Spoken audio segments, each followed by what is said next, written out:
Je suggère qu'on débute, Jonathan, parce que là, il est 11h05 et il faudrait pas qu'on accuse du retard Très bien. dans le programme. En supposant qu'il y en a qui vont attraper, qui vont prendre le train en route, qui Oui, vont se joindre à nous. Et après, bien entendu, il y a l'option de discussion qui reste ouverte à tous. très bien, c'est parfait. Merci pour cette prise en main. Bonjour à tous, bonjour à tout le monde. Merci de votre participation à ce webinaire qui va aborder un grand sujet d'actualité, notamment l'intelligence artificielle. On va l'aborder sur l'angle juridique et dans les cadres du droit OHADA. L'idée, c'est qu'aujourd'hui, on va vraiment pointer du doigt les fondamentaux de l'IA.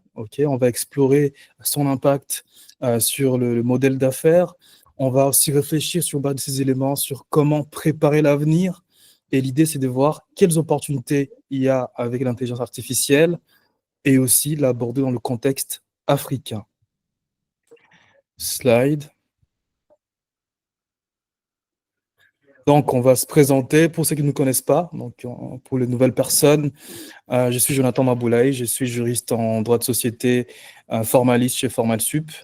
Et j'accompagne nos clients à créer leur société, à les faire fonctionner, à faire des modifications au cours des vies de société et à faire des dissolutions avec ou sans liquidation. Et en plus de cela, j'ai une casquette de président du club OHADA de Toulouse. Et notre objectif, c'est vraiment de vulgariser les droits OHADA auprès de nos investisseurs, auprès des étudiants à l'État Capitole. Et c'est pour ça qu'on a adhéré à ces projets proposés par l'ex-Enim Omnia, Léo SAS. Vous comprendrez pourquoi l'ex-Enim Omnia. Sans pour autant aller dans le détail de ce qu'on fait. Pour ceux qui ont des questions, n'hésitez pas à aller sur nos réseaux, à poser de questions. On vous répondra rapidement. Donc, je vais laisser notre intervenant aborder le vif du sujet, se présenter surtout. Merci, je te laisse la parole, Fabrice. Merci, Jonathan, pour le relais. Et comme à l'accoutumée, merci pour cette introduction. Je suis le docteur Fabrice Nchatat, président de l'ex-Enim Omnia, SAS. C'est une structure, une société par action simplifiée qui existe au Cameroun. Mais présentement, je suis enseignant-chercheur à l'université parlementaire. Donc, ce qui fait que pour le moment, je suis basé en France et l'essentiel de mes travaux porte vraiment sur le numérique, dans l'expertise de l'entreprise qui est dans le socle, justement, résulte de mes compétences, relève du droit des contrats, du droit des sociétés, du droit du numérique, du droit des marchés financiers, la dématérialisation des valeurs mobilières qu'on a eu abordé dans nos précédents webinaires et bien entendu les aspects blockchain, smart contract et actifs numériques. Pour ne pas tarder, on va rentrer pleinement dans le vif du sujet. Il faudrait comprendre déjà ce que c'est que l'intelligence artificielle. Donc, justement, l'intelligence artificielle, ce n'est pas simplement une technologie émergente parce qu'elle est devenue aujourd'hui le moteur de transformation massive dans les secteurs variés. Donc, vous pouvez bien entendu imaginer un monde où les diagnostics médicaux sont prédits avec une précision accrue, où les chaînes logistiques fonctionnent avec une efficacité inégalée. En Afrique, par exemple, l'IA ouvre de nouvelles opportunités pour résoudre des problématiques locales comme l'accès à l'éducation ou à la gestion des ressources agricoles. Cependant, la croissance de l'intelligence artificielle s'accompagne de défis à relever, tels que l'équité des algorithmes, la protection des données personnelles et l'éthique technologique. Ce webinaire vise justement à explorer cette dynamique et à mieux comprendre l'avenir que l'IA peut façonner. En termes d'impact économique, il y a une estimation qui prévoit une contribution de 15,5 trillions d'USD à l'économie mondiale d'ici 2030. Donc, il faudrait vraiment pouvoir déjà s'approprier de l'IA et pour rester dans les fondamentaux, il faudrait comprendre quels sont les concepts et les technologies clés qui sont liées à l'IA. On parle par exemple de systèmes, de machine learning, de deep learning, de NLP par exemple. Donc, pour définir l'intelligence artificielle, c'est un système capable de simuler des comportements intelligents tels que l'apprentissage et la résolution de problèmes. En termes de technologies clés, l'intelligence artificielle inclut le machine learning, le deep learning et le traitement du langage naturel. Et l'IA est reconnue dans diverses applications telles que la reconnaissance vocale, les systèmes de recommandation et les gestions automatisées. En effet, l'IA peut être décrite comme une simulation des capacités humaines par des machines, souvent pilotées par des algorithmes puissants et des données massives. Les technologies clés comme le machine learning et le deep learning permettent au système de s'améliorer avec l'expérience. Vous pouvez bien entendu entrevoir les assistants virtuels. Il y a des exemples comme Alexa ou des systèmes de diagnostic médical. Par ailleurs, le traitement du langage naturel, LNP, facilite la compréhension de la langue humaine, ouvrant des possibilités dans les chatbots. Ça, c'est justement des petits robots que vous avez sur le site Internet qui permettent de gérer une conversation sans qu'il y ait une intelligence humaine derrière. Donc, ces technologies ne sont pas limitées à une seule industrie, mais touchent à des secteurs allant de la santé à l'agriculture. En termes de concepts fondamentaux, on a la big data, peut-être c'est une expression que vous avez déjà entendu parler. Big data, c'est en anglais, c'est tout simplement pour dire en français une grande base de données. Donc, la big data est considérée comme le socle de l'intelligence artificielle dans la mesure où les algorithmes de l'intelligence artificielle exploitent d'énormes quantités de données structurées et non structurées. Et ça permet d'améliorer de façon continue les modèles. Plus les données sont nombreuses et de qualité, meilleures sont les performances de l'intelligence artificielle. En termes d'applications concrètes, par exemple, il y a ce qu'on appelle l'analyse prédictive, les recommandations personnalisées et les diagnostics automatiques.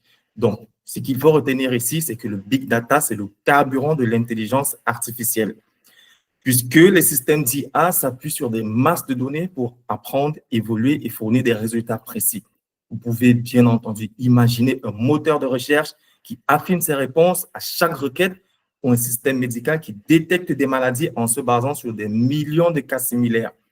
Pour être contextuel, en Afrique, la collecte et la structuration de données locales, ce sont des défis, mais aussi on peut entrevoir une opportunité pour créer des solutions adaptées.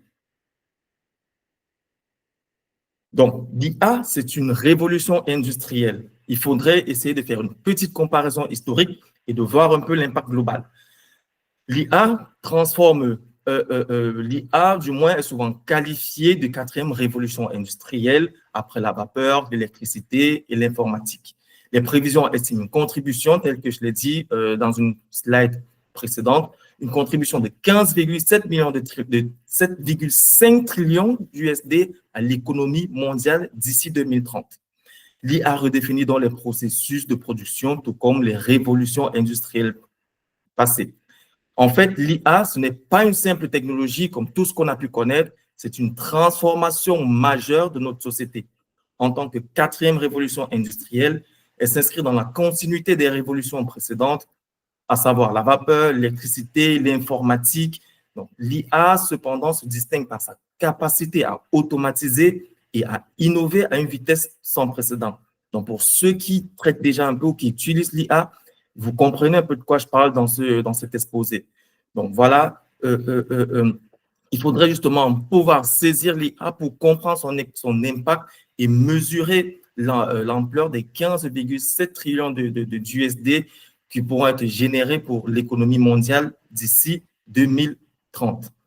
Toutefois, il y a pas mal de mythes autour de l'intelligence artificielle. Donc, certains disent que l'IA est omnipotente, mais les limites restent importantes en termes de créativité et de raisonnement. L'automatisation et l'intelligence, il y a une confusion fréquente entre automatisation et intelligence artificielle, alors qu'elles sont distinctes dans leurs fonctions. Il y a aussi des craintes exagérées autour de l'IA. Il y a des scénarios dystopiques de domination par l'IA qui sont souvent basés sur des incompréhensions technologiques. Donc, il est crucial de distinguer réalité et fiction quand on parle de l'IA. Contrairement à ce qu'on imagine, l'IA n'est ni omnisciente ni infaillible. Par exemple, elle dépend fortement des données et ne peut créer ou raisonner comme un humain. Du moins, de ce que les expériences révèlent aujourd'hui, il n'y a pas d'IA capable de fonctionner comme un être humain de chair et d'os. De plus, l'automatisation est souvent confondue avec l'IA dans la mesure où l'une exécute des tâches répétitives, tandis que l'autre apprend et s'adapte. Enfin, les craintes de domination mondiale par des IA, ça reste vraiment purement hypothétique. Il faudrait passer le cap de cette peur-là et vraiment pouvoir se saisir de l'IA. Un autre point clé, c'est le rôle des données. Les données dans l'intelligence artificielle parce que c'est un pilier essentiel pour les modèles performants. En termes de qualité et de diversité, en termes d'importance d'éthique aussi, dans le domaine de l'IA, les données sont la clé de voûte. Un système performant nécessite des données variées et de haute qualité pour générer des prédictions fiables. Cependant, il y a des biais. Dans l'IA, il y a ce qu'on appelle des biais, les biais dans les données qui peuvent créer des résultats incorrects ou des résultats injustes. Si on prend l'exemple des algorithmes de recrutement, s'ils sont mal entraînés, ils peuvent discriminer certains candidats. Enfin, il y a l'aspect de l'éthique qui joue un rôle crucial dans l'IA, notamment avec des lois comme en Europe, le RGPD, qui est un règlement général sur la protection des données, qui protège les utilisateurs contre une utilisation abusive de leurs informations. Il faudrait bien comprendre le rôle clé que jouent les données dans l'IA, comme quoi, sans données, il n'y aurait pas d'intelligence artificielle. Un autre point important dans ces fondamentaux, c'est l'interaction qu'il y a entre l'intelligence artificielle et l'Internet des objets. L'Internet des objets, en anglais, Internet of Things, qui est abrégé IoT, ressort une sorte de synergie technologique dans la mesure où il y a premièrement une optimisation intelligente puisque les objets connectés collectent des données exploitées par l'IA pour automatiser et améliorer le processus. Par ailleurs, il y a une prédiction en temps réel. L'IA et l'Internet des objets permettent d'analyser les données pour fournir des informations prédictives. En fait, l'IA et l'IoT forment une combinaison puissante qui transforme nos environnements quotidiens. En intégrant l'IA, les objets connectés passent d'un simple échange de données à une optimisation proactive des systèmes. Par exemple, dans les maisons intelligentes, c'est des choses qui se voient beaucoup plus aux États-Unis ou en Asie. Dans les maisons intelligentes, les thermostats connectés utilisent l'IA pour anticiper les besoins énergétiques, réduisant ainsi la consommation. Dans le domaine médical, l'IA interprète les données des appareils portables pour prévenir des risques cardiaques. On peut voir là que cette synergie ouvre des perspectives infinies. Pour continuer encore dans ces fondamentaux, il faudrait discuter ou bien il faudrait maîtriser ou comprendre quels sont les types d'intelligence artificielle. Puisque beaucoup comprennent l'IA de façon générique, on comprend que c'est un système qui fonctionne de façon autonome, mais il faudrait noter que dans ce système-là, il y a plusieurs diversités. Il faudrait comprendre dans les distinctions selon le niveau d'intelligence, il faudrait comprendre les distinctions selon les approches technologiques, selon les capacités d'apprentissage, selon les capacités cognitives et aussi selon les domaines d'application. Mais nous allons rester sur les deux premiers pour ne pas épiloguer sur ce sujet. Donc, en termes de distinction de l'IA selon le niveau d'intelligence, il faut comprendre qu'il y a ce qu'on appelle l'IA faible, il y a ce qu'on appelle l'IA forte et il y a la super IA. L'IA faible est conçue pour des tâches spécifiques comme les assistants vocaux ou les moteurs de recommandation. En fait, tout ce que vous connaissez aujourd'hui, tout ce que vous entendez parler comme IA, que ce soit les IA de OpenAI, que ce soit les IA de Google ou que ce soit les IA de Microsoft ou de Tesla, pour ceux qui en ont entendu parler, il faut comprendre qu'au stade actuel, nous restons dans ce qu'on appelle l'IA faible. Parallèlement, on a ce qu'on appelle l'IA forte qui est capable de comprendre et de raisonner de manière autonome, mais pour l'instant, ça reste encore théorique. Les êtres humains, les scientifiques n'ont pas encore réussi à développer ou atteindre le stade de cette IA. Et en plus, il y a ce qu'on appelle la super IA qui est vraiment, vraiment hypothétique puisqu'elle est censée surpasser l'intelligence humaine dans tous les domaines. Et quand on voit l'aspect chaotique de l'IA, c'est parce qu'on se positionne justement sur cette typologie d'IA qui est la super IA, car ce serait l'IA qui prendrait des décisions à notre place. Ce serait peut-être elle qui déciderait comment est-ce qu'on devrait fonctionner, etc., etc. Et ça reste une vision un peu pessimiste et une crainte pour les hommes au stade actuel. L'autre plan, c'est la compréhension des distinctions selon les approches technologiques. Donc, premièrement, il y a ce qu'on appelle l'IA symbolique, qui est basée sur des règles. Donc, elle utilise des bases de connaissances et des règles logiques. Pour ceux qui côtoient ce qu'on appelle les blockchains ou les smart contracts, il faudrait noter que les smart contracts fonctionnent justement sur ce type IA qui est l'IA symbolique, puisqu'un smart contract, par définition, est un protocole qui fonctionne, qui résonne en fonction des conditions qui ont été prédéfinies à l'avance. En outre, on a ce qu'on appelle l'IA connexionniste, qui est basée sur les réseaux de neurones inspirés du cerveau humain. Elle apprend en traitant les données massives. En parlant d'IA connexionniste, par exemple, il y a la reconnaissance faciale avec des applications comme Face ID d'Apple. Il y a la traduction automatique. Vous avez par exemple DeepL ou Google Translate qui peut vous servir de modèle ou d'exemple en termes d'IA connexionniste. Plus loin, il y a ce qu'on appelle l'IA statistique qui résonne par apprentissage automatique ou le machine learning, comme cela a été présenté plus tôt, qui exploite les algorithmes mathématiques et statistiques pour prédire les résultats. Donc, en termes d'exemple, ici, vous pouvez voir les systèmes de recommandation tels que Netflix ou Amazon. Voilà, et les cas de détection bancaire avec les cartes comme Visa ou Mastercard.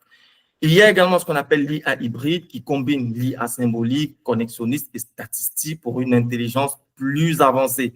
On parle par exemple de Google Bard et tout, pour ceux qui connaissent un peu l'environnement IA.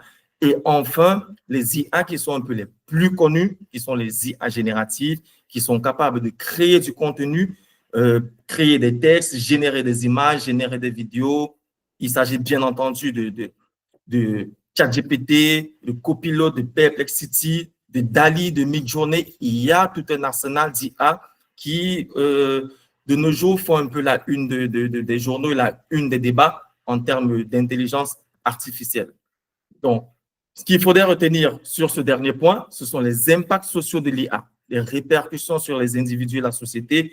Il y a premièrement les effets sur l'emploi. On parle d'automatisation des tâches répétitives, de création de nouveaux emplois dans la technologie. Il y a également des impacts en termes d'inclusion et d'exclusion dans la mesure où l'IA peut favoriser l'inclusion sociale, mais aussi creuser les inégalités pour ceux sans accès aux technologies. Toutefois, un impact positif de l'IA, c'est un soutien aux marginalisés dans la santé, l'éducation et l'accès aux services améliorés pour des populations vulnérables. Donc, l'IA a plusieurs facettes dont il faudrait se saisir de la bonne pour en faire un allié ou un atout. En termes de limites des systèmes d'IA actuels, il y a bien entendu la dépendance aux données, puisque les performances des IA chutent lorsque les données d'entraînement sont limitées ou biaisées. Il y a en outre le manque de compréhension, puisque les IA exécutent son véritable compréhension, les informations, traitent les données sans vraiment réfléchir, tel qu'on l'a vu dans les typologies d'IA, en rendant les résultats peu adaptés au contexte complexe. Il y a également un autre inconvénient en termes de coûts, puisque ceux-ci sont élevés. Les modèles avancés consomment une quantité significative de ressources énergétiques. Il y a des lois ou des associations aujourd'hui qui se mettent en place pour lutter contre la propension de l'IA, notamment par rapport à cet inconvénient qu'est le coût énergétique. Pour continuer dans notre propos, il faudrait comprendre quelle est l'évolution, quelles sont les applications et les cas d'usage de l'IA. Alors, en termes d'avancées technologiques récentes, il y a l'apprentissage profond qui est le deep learning qui optimise la reconnaissance vocale et la vision par ordinateur, ouvrant des opportunités dans la santé et la sécurité.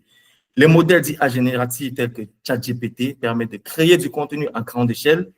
Dans l'éducation, les outils basés sur l'IA fournissent une personnalisation de l'apprentissage et des expériences immersives qui engagent davantage les étudiants. On a quelques exemples pratiques de l'IA, donc des applications concrètes dans divers secteurs. Dans l'industrie, on peut remarquer que l'IA permet une maintenance prédictive pour réduire les temps d'arrêt et améliorer la sécurité. Dans le commerce, l'IA permet des systèmes de recommandation pour personnaliser l'expérience client.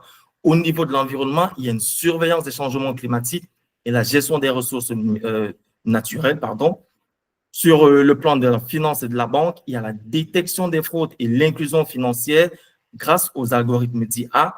Dans le milieu du divertissement, il y a bien entendu la création de contenu, il y a la personnalisation des expériences utilisateurs et sur le plan logistique, il y a une optimisation des chaînes d'approvisionnement et une réduction des coûts. Là, on va essayer de comprendre quelles sont les applications spécifiques de l'IA sur le plan de la santé, l'IA est utilisée pour des diagnostics précoces et des traitements personnalisés. Sur le plan de l'agriculture, l'IA permet des outils d'analyse des sols et des prévisions climatiques pour maximiser les rendements. Sur le plan de l'éducation, il y a justement cet aspect apprentissage adaptatif et un accès élargi aux ressources possibles. Ce qu'il faudrait noter, s'il y a des enseignants parmi nous, les avantages de l'IA pour l'enseignement, c'est que l'IA révolutionne l'enseignement en offrant des outils qui facilitent la personnalisation de l'apprentissage. Des plateformes comme Coursera ou Khan Academy utilisent des algorithmes pour adapter le contenu à chaque étudiant. Par conséquent, les enseignants peuvent se concentrer sur l'enseignement en automatisant les tâches répétitives. En Afrique, par exemple, ces innovations peuvent réduire les disparités éducatives, en particulier dans les zones rurales. D'autres avantages qu'on peut relever de l'IA, ce serait pour les entrepreneurs, l'IA est une opportunité sans précédent. Et sur ce sujet, il y a un article qui a été présenté dans un colloque à Yaoundé 2 sur les avantages de l'appropriation de l'IA par les entrepreneurs en Afrique, puisque l'IA permet d'automatiser les processus clés, réduisant ainsi les coûts et les erreurs. Donc, en utilisant les outils d'analyse prédictive, ils peuvent anticiper les tendances du marché et mieux cibler leur clientèle. De plus, les outils IA permettent un prototypage rapide, facilitant le développement de produits innovants. Donc, en Afrique, cela ouvre des perspectives pour dynamiser les économies locales et internationales. Pour un autre segment, les avantages de l'IA, ce sont les professionnels du droit. Je pense qu'il y en a parmi nous. Il faudrait comprendre comment est-ce que l'IA révolutionne le secteur juridique. Cette révolution se fait dans la mesure où l'IA apporte des solutions aux professionnels du droit. Par exemple, il y a des plateformes juridiques comme Ross Intelligence, ça c'est aux États-Unis, qui utilisent des algorithmes pour identifier des jurisprudences pertinentes en quelques secondes. Donc, cela permet aux avocats de gagner du temps et d'améliorer leur efficacité. Par ailleurs, l'IA dans ce même segment permet d'automatiser des tâches répétitives comme la gestion des contrats, tout en offrant une précision accrue dans l'analyse des risques. En conséquence, dont les juristes peuvent se concentrer sur des tâches à plus forte valeur ajoutée. Donc, comme quoi l'IA présente des avantages pour plusieurs secteurs, il faudrait juste identifier le sien et identifier la mesure dans laquelle l'IA aurait une contribution significative. En Afrique, il y a quelques applications innovantes dans le domaine de l'IA. Sur le plan de l'agriculture, on a par exemple Yemachi Biotechnologie, Curacell et Viameo qui sont des applications ghanéennes qui traitent de l'agriculture. Et il y a sur le plan de la santé, Positive Drone, et sur le plan de l'inclusion financière, il y a par exemple M-Pesa, je crois qu'il y en a ici qui ont entendu parler, il y a Airtel Money aussi, EcoCash, Flutterwave, Paystack, Fedapay et KKP, qui sont des applications qui carburent à l'intelligence artificielle et qui existent déjà en Afrique. Toutefois, dans l'utilisation de l'intelligence artificielle, il faudrait faire très attention parce qu'il y a des risques qui sont associés à son utilisation. Premièrement, l'intelligence artificielle soulève des questions fondamentales sur le droit d'auteur et la propriété intellectuelle. Par exemple, on se pose la question de savoir qui possède les droits d'une musique générée par un algorithme. Les créateurs d'IA, les utilisateurs, ou est-ce que c'est la machine elle-même qui dispose des droits par rapport à des œuvres qui sont générées par l'intelligence artificielle? Donc, ces questions deviennent encore plus complexes lorsque les données protégées par des droits d'auteur sont utilisées pour entraîner ces modèles. Le cadre juridique reste encore très embryonnaire et la jurisprudence évolue lentement par rapport à ces problématiques-là, nécessitant des adaptations légales rapides pour suivre le rythme de l'innovation technologique. Un autre problème, un autre risque associé à l'IA, c'est la protection des données et la vie privée, puisque la protection des données est un enjeu critique dans l'utilisation de l'intelligence artificielle. Les systèmes d'IA dépendent fortement des données personnelles, parfois sensibles pour fonctionner efficacement. Cela pose des risques importants tels que les violations de données et les usages abusifs. En Europe, il y a les législations comme le RGPD qui essayent d'encadrer tout ce qui est protection des données En Afrique aussi, on a une convention sur la cybersécurité pour garantir la transparence afin de gagner la confiance des utilisateurs. Et pour ceux qui sont au Cameroun, il y a en décembre une loi qui a été adoptée pour la protection des données. Donc, justement, en utilisant l'IA, il faudrait s'assurer que les résultats qui sont produits par l'IA ne vont pas à l'encontre des dispositions qui sont prises dans ces différentes réglementations. Un autre risque qui est très, très, très important dans l'utilisation de l'IA est ce qu'on appelle les hallucinations et la capacité à générer des prompts. Donc, qu'est-ce qu'on entend par hallucination? L'hallucination, c'est le fait pour l'IA de donner une réponse à tout prix. Donc, c'est-à-dire que vous posez une question, l'IA ne réussit pas à trouver les données nécessaires pour répondre à ces questions-là, mais va tout de même vous générer une réponse qui, au final, ne sera pas forcément vraie. Donc, c'est justement le contexte dans lequel un modèle produit des réponses qui sont incorrectes ou incohérentes. Ceci représente voilà, un défi majeur. Ces erreurs peuvent avoir des conséquences graves, particulièrement dans des secteurs comme la santé ou le droit. Et justement, parce qu'en droit, il faut être très pointilleux sur les conseils, sur la rédaction des contrats, sur, voilà, sur le traitement des problématiques qui sont posées. Donc, s'il faut s'adosser sur l'IA, il faudrait faire très attention à ce que la réponse ne soit pas une réponse qui est hallucinée. Donc, pour atténuer ce problème, il faudrait bien entendu maîtriser l'art du prompting. Il faudrait savoir poser des questions claires et structurées pour maximiser les résultats pertinents. Donc, les utilisateurs doivent également combiner ces outils avec une validation humaine pour éviter les risques liés à la dépendance exclusive à l'IA. Voilà pourquoi, au stade où nous en sommes, on parle vraiment d'IA faible parce que l'IA, malgré toute l'aide qu'elle apporte dans la gestion du quotidien, l'automatisation des tâches, ne réussit pas encore à égaler le discernement du cerveau humain. En outre, il faudrait donc, par rapport à ces défis, créer un cadre éthique et équitable.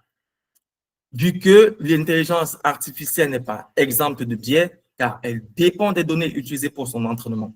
Ces biais peuvent avoir des impacts graves, notamment dans les domaines de l'emploi, de la justice ou du crédit. Il serait donc nécessaire qu'il y ait des régulations qui vont inclure des normes de transparence, obligeant les développeurs à expliquer le fonctionnement de leur modèle. Il y a des initiatives comme celle de l'Union européenne ou de l'Union africaine qui visent à standardiser ces pratiques-là. Donc, la collaboration internationale sera essentielle pour équilibrer innovation et équité. Un autre risque est la dépendance de l'homme par rapport à l'IA. Pour ceux qui utilisent l'intelligence artificielle, il y a parfois cette tendance à ne plus vouloir réfléchir par soi-même et à déléguer toutes ces tâches à l'intelligence artificielle. Donc, cette dépendance accrue pose un défi majeur. Tout d'abord, l'automatisation excessive des tâches simples peut entraîner une érosion des compétences humaines, et ça s'est prouvé. Par exemple, des outils comme les GPS nous font perdre nos capacités d'orientation. Donc, il y en a pour beaucoup, dès qu'on veut atteindre une destination, on ne réfléchit plus par soi-même, on ne veut plus savoir est-ce qu'il faut aller à gauche ou à droite ou mémoriser le trajet, on se réfère tout simplement à Google Maps et ça fait vraiment perdre nos capacités d'orientation avec le temps.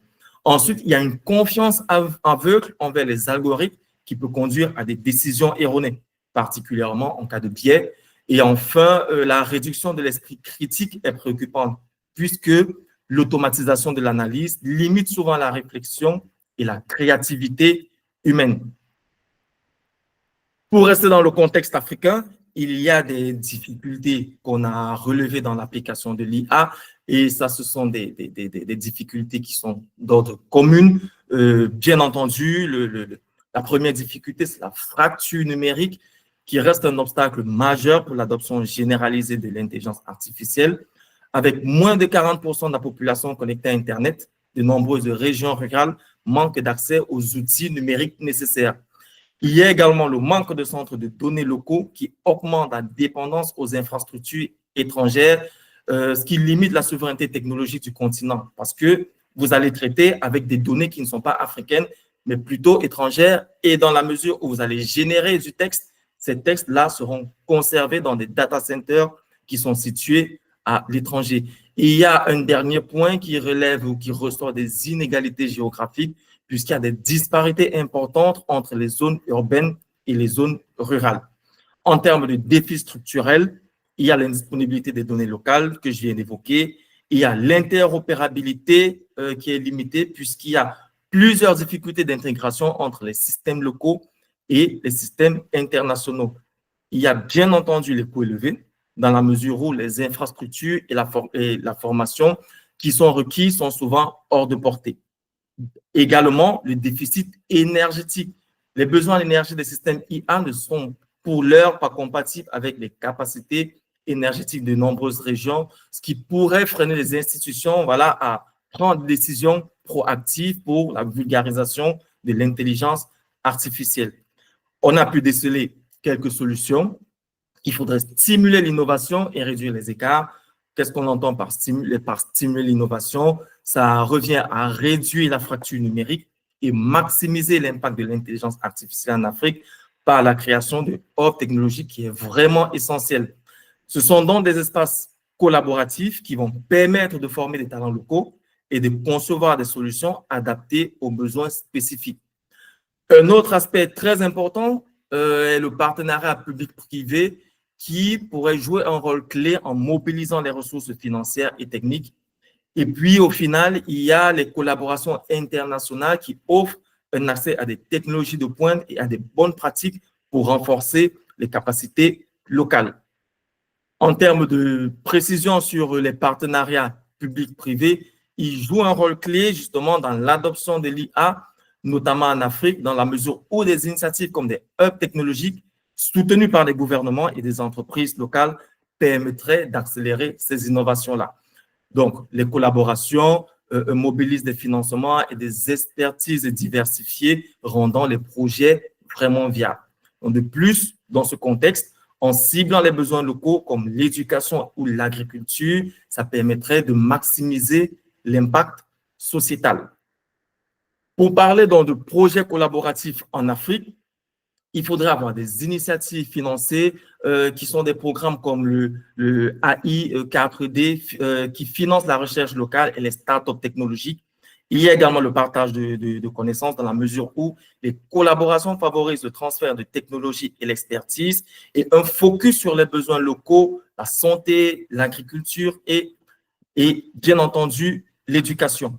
Un rôle très important qui n'est pas à négliger, ça c'est pour les universitaires, ça c'est pour les étudiants, c'est le rôle des universités africaines dans l'IA. En effet, les universités africaines jouent un rôle clé dans l'essor de cette intelligence sur le continent parce que, d'une part, elles développent les cursus spécialisés pour former les prochaines générations d'experts en IA. Certaines institutions comme l'AIMS, appelées de façon complète African Institute for Mathematical Sciences, ont déjà mis en place des formations avancées en machine learning et data science. Et ça, bien entendu, c'est en Afrique. D'autre part, les universités africaines pourraient établir des centres de recherche pour innover localement et répondre aux défis spécifiques de l'Afrique comme l'analyse des données agricoles ou médicales. Donc, ces centres qui collaborent souvent avec des entreprises technologiques et des institutions internationales pourraient bénéficier de financements et d'expertise. Donc là, bien entendu, tout ceci serait possible et doit être bien évidemment possible en dépassant le cadre des défis qui subsistent sur le plan structurel, sur le plan du numérique, sur le plan du personnel et sur le plan des investissements. Et là, on a prévu une petite slide comme ça pour donner un canevas d'intégration de l'intelligence artificielle dans une organisation. Dans ce contexte, l'intelligence artificielle dans une organisation nécessite une approche stratégique en plusieurs étapes. Tout d'abord, il y a une analyse des besoins qui est essentielle puisqu'il s'agit d'évaluer les processus existants pour identifier où l'IA peut apporter une réelle valeur ajoutée, que ce soit dans l'automatisation, la prise de décision ou la personnalisation des services. Ensuite, il faut bien entendu procéder à la formation des équipes dans la mesure où une adoption réussie repose sur une montée en compétences des collaborateurs, qu'il s'agisse des développeurs, des analystes ou des décideurs. Il y a également le déploiement progressif qui est recommandé, c'est-à-dire qu'il faut tester l'IA à travers des projets pilotes afin de mesurer l'impact et les retombées avant de passer à une échelle macro. Enfin, il faut mettre en place un suivi continu, puisque l'évaluation des performances et l'amélioration des algorithmes garantissent un retour sur investissement optimal et une intégration durable de l'IA dans l'organisation. Donc ça, c'est une slide qui s'adresse aux entrepreneurs, aux cadres d'entreprise, et voilà, bien entendu, aux responsables d'entreprise et également à ceux qui sont à la tête, voilà, de start-up. Donc, pour continuer, on a pu identifier quelques perspectives. En termes de perspectives, il s'agit de voir ici les tendances futures de l'IA, quelles sont les innovations et les impacts à venir. Premièrement, il y a l'IA générative, puisque les tendances futures de l'intelligence artificielle annoncent des transformations majeures dans plusieurs domaines.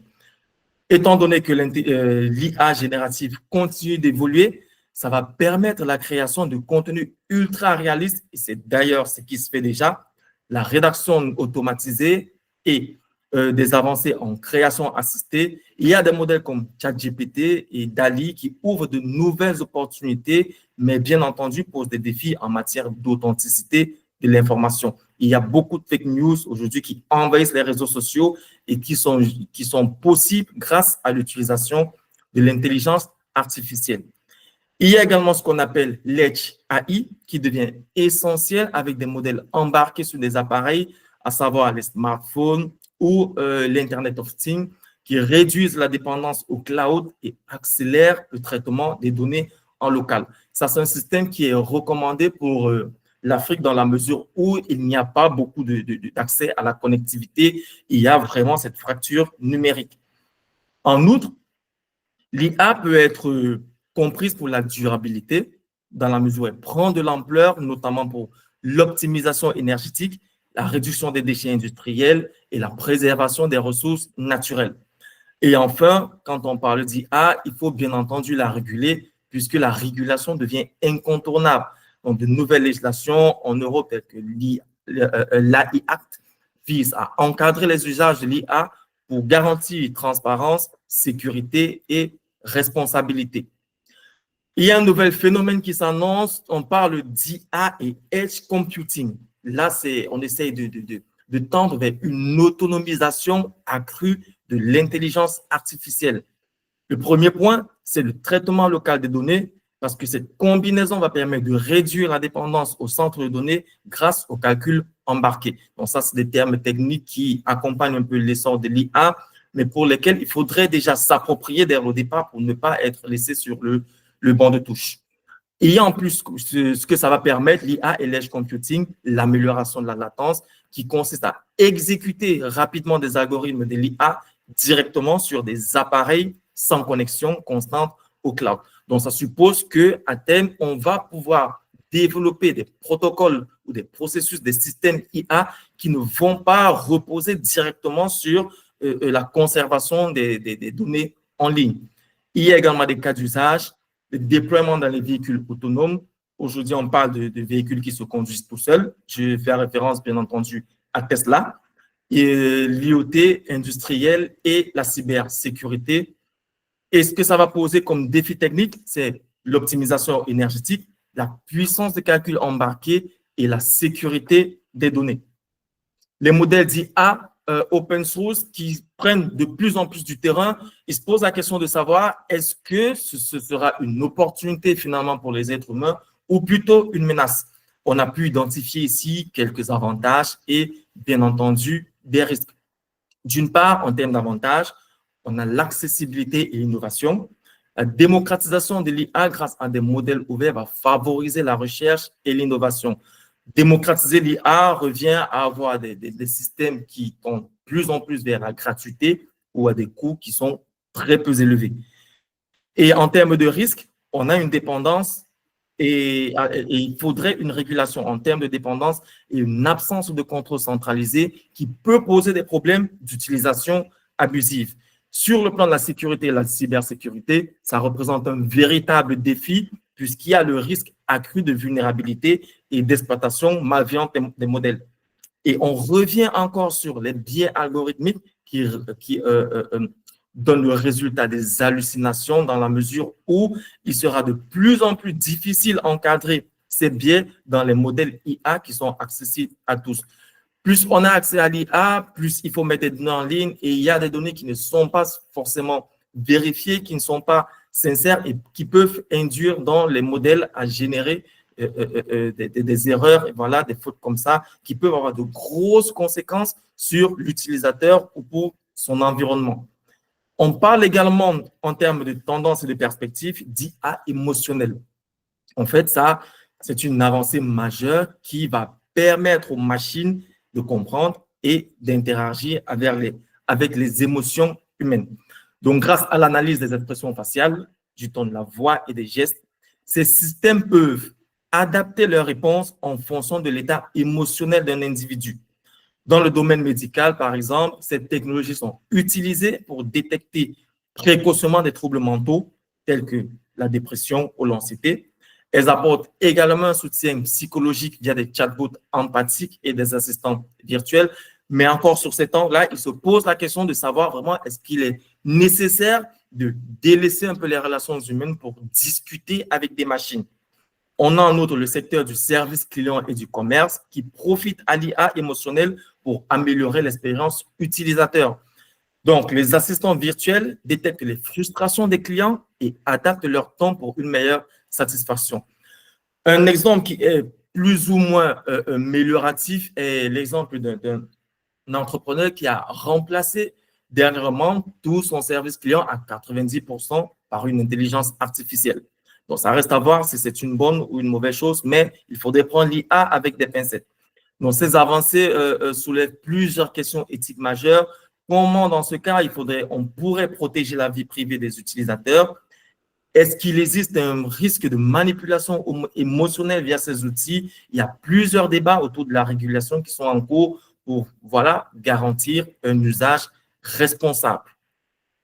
En termes d'intelligence artificielle, il y a des impacts géopolitiques. En fait, premièrement, il y a une course à l'innovation, il y a une compétition entre les grandes puissances pour le leadership en IA et en calcul avancé. Pour ceux qui sont à la pointe de l'information, justement, le président réélé des États-Unis, Donald Trump, a décidé d'investir 500 milliards de dollars dans l'innovation IA. Donc, et à côté des États-Unis, il y a la Chine qui n'est pas en reste aussi, qui propose des modèles d'IA génératifs. On parle de nos jours de DeepSeek, qui est un nouveau modèle qui apparemment permettrait d'avoir des données ou des réponses bien plus fiables et bien plus développées que celles de ChatGPT, Perplexity ou Copilot. Il y a dans ce problème de souveraineté numérique dans lequel le développement de modèles, il faudrait développer des modèles nationaux pour éviter la dépendance aux technologies étrangères. Il serait donc dans ce contexte-là justement important que l'Afrique se saisisse de ces aspects pour ne pas être en reste parce que sinon, au final, on risque de se retrouver au bas de l'échelle. En termes d'armes et de défense, l'utilisation de l'IA dans les systèmes il y a de plus en plus d'utilisation de l'IA dans les systèmes de défense en matière de cybersécurité et de renseignement. Donc voilà, tout ci pose encore et toujours le problème de la régulation, de la réglementation, des collaborations internationales pour parvenir à des législations, à des réglementations qui pourraient encadrer l'IA sur le plan global, sur le plan international. Dans ce cas, au regard de tout ceci, il faudrait donc préparer l'Afrique à l'IA de demain, c'est-à-dire avoir des stratégies pour rester compétitif à long terme. Premièrement, et le point qui est le plus important, ce sont bien entendu les talents. L'Afrique a un potentiel considérable en matière d'intelligence artificielle, mais pour en tirer parti, il est essentiel de mettre en place des stratégies adaptées. Le premier levier, comme je le disais, est le développement des talents. La formation en IA doit être renforcée à travers des universités, des bootcamps ou des programmes spécialisés. Donc, des initiatives comme l'African Masters in Machine Intelligence montrent déjà l'impact de tels efforts. Il faudrait donc dupliquer ces efforts pour avoir un impact à grande échelle.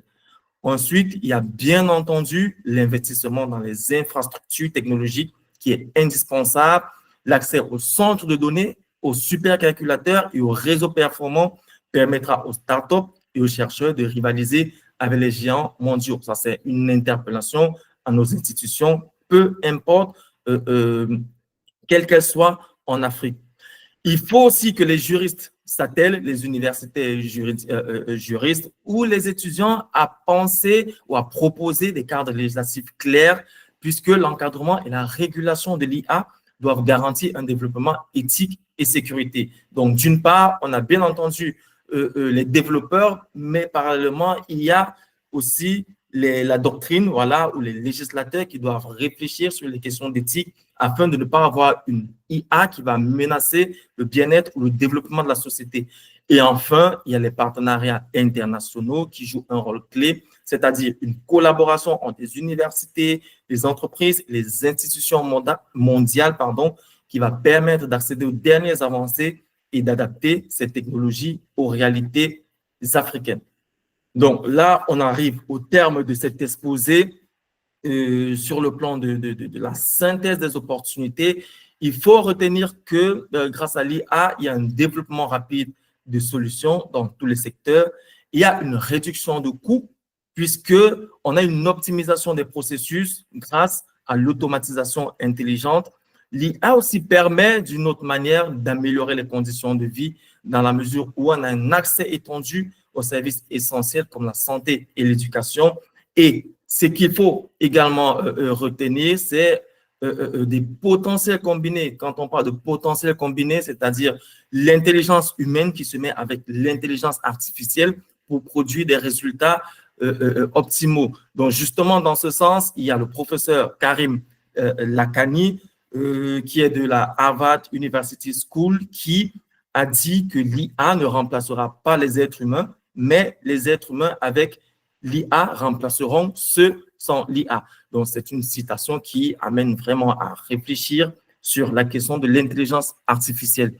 Il faudrait bâtir une expertise collective pour promouvoir l'éducation à l'IA en formant des talents locaux. Il faudrait encourager l'adoption éthique, c'est-à-dire aligner les déploiements de l'IA sur des principes éthiques et inclusifs. Et il faudrait au final une responsabilité partagée entre les gouvernements, les entreprises et les citoyens à toutes fins utiles. Donc, sur le plan ou dans le cadre de l'EO, il y a des formations en IA qui sont prévues parce que ça, c'est un webinaire introductif pour permettre de comprendre ce que c'est que l'IA, pour voir les évolutions, pour se questionner par rapport à son utilisation ou à la place de l'IA dans son activité. Il faudrait donc retenir que voilà, l'EO a prévu des formations sur l'IA et le droit. C'est une formation qui va porter sur les implications juridiques de l'IA en matière de contrat, propriété intellectuelle et éthique. Et il y a également une formation qui est prévue sur l'IA et l'entrepreneuriat en termes de développement de compétences pour intégrer l'IA dans des modèles d'affaires. Je le précisais encore, j'ai participé à une communication à l'Université Yaoundé 2 qui portait justement sur l'appropriation de l'IA par les entrepreneurs en Afrique. Et justement, Léo SAS, c'est une start-up qui voilà, travaille bien entendu avec l'IA. Et un dernier module va porter sur l'IA et l'enseignement pour proposer des outils afin de personnaliser l'apprentissage et améliorer l'accès aux ressources éducatives. Donc, voilà ce que nous avions prévu pour vous ce matin, en espérant que cela suscite beaucoup de curiosité et beaucoup de questions. Nous restons disponibles pour répondre à vos questions, que ce soit par WhatsApp au 237 675 02 47 11 ou par mail info@lesenimomnia.com. Vous pouvez également aller sur le site internet de l'entreprise. Et il y a aussi une page YouTube voilà, qui essaie de mettre à disposition toutes les interventions de la société. Et mon profil LinkedIn aussi a pas mal d'informations ou de tuyaux par rapport à certaines thématiques en droit et en intelligence artificielle. Donc, merci pour votre attention.